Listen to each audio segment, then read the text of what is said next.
Last time on Project Mirror, Reverend John Hale discovered the woman he thought dead, Agent Elise Monroe, was alive, until she died again in his arms. Before her final breath, she warned, "Don't trust the church," and then, he saw him, a man wearing his own face. Now, the real question begins: who is the reflection, and who is the original? Rain beat against the cracked windows of an old tram as it rattled through Prague's fog-laced streets. John Hale sat alone, Elisa's blood still drying on his coat, the silver USB clutched in his fist. Her last words echoed in his mind, "Don't trust the church." He stared out at the blurred city lights, mind spiraling. The church had saved him, given him purpose. But what if it had only been part of the lie? The tram screeched to a halt. He stepped out into the mist and slipped into a narrow alley leading to an underground safehouse he once used, back when he was still Agent Randolf. Inside, dust danced in the flickering light.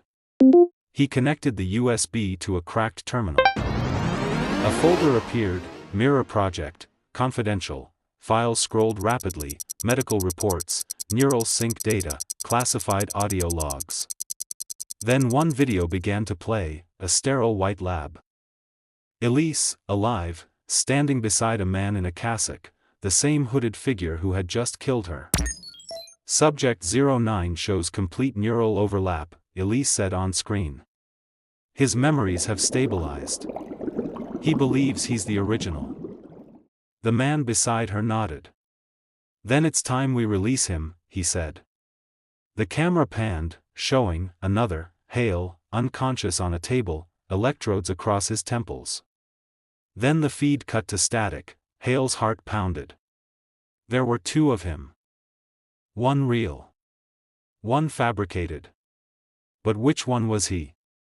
He replayed the footage, noticing something, a reflection in the lab's glass wall.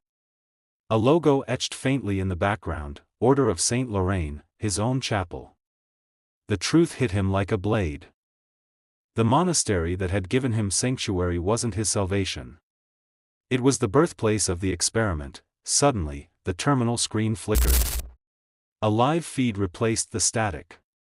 The hooded double appeared, calm and smiling. "John," the duplicate said. "Still chasing ghosts?" Hale stood, gun raised toward the screen. "What are you?" "I'm what you were supposed to become," the double replied. "You were the prototype. I'm the perfected version. Where are you?" Hale demanded. The double leaned closer. "Look around." A faint hum filled the air. The lights dimmed. Then Hale heard footsteps, soft, synchronized, coming from behind. He turned. Two figures entered, wearing the same black cassocks. Each had his face. The air split with gunfire. Hale dropped behind a pillar, firing back. Sparks danced against stone. One double fell. The other advanced, moving with eerie precision, mirroring his every move. They circled each other like reflections trapped between mirrors. "You can't kill me," the double said, smirking.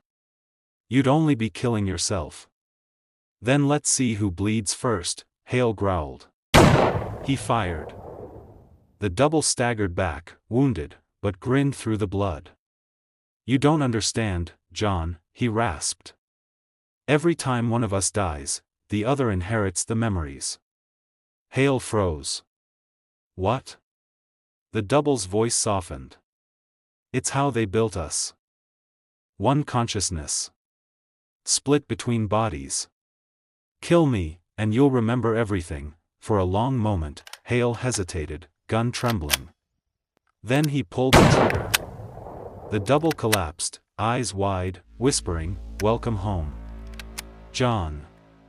Then silence. Hale gasped as pain lanced through his skull. Images flooded in: lab rooms, memory wipes, Mason's voice, Elisa's cries, the face of the real Reverend Hale strapped to a chair. He fell to his knees, clutching his head as the memories rewove themselves. When he opened his eyes again, tears streaked his face. He remembered everything. He wasn't John Randolph. He wasn't even the Reverend, he was Mirror 09. The clone, who survived. He stumbled toward the exit, the USB still burning in his pocket. Outside, dawn broke over the city, pale and cold. A church bell rang in the distance, the bell of St. Loraine. Then his phone vibrated. Unknown number. He answered. A calm female voice spoke. "Good morning, Subject 9. We see you've remembered." "Who is this?" he demanded. The voice smiled through the static. "You'll find the answers in Rome. The next phase begins now." The line went dead. Hale looked east as the sun rose behind the fog. Rome. The church. The truth waiting at its core. He tightened his grip on his pistol and whispered, "Then let's finish this. The road to redemption runs through the ruins of faith." But what if salvation was never meant for you? To be continued, Episode 4, The Vatican Protocol.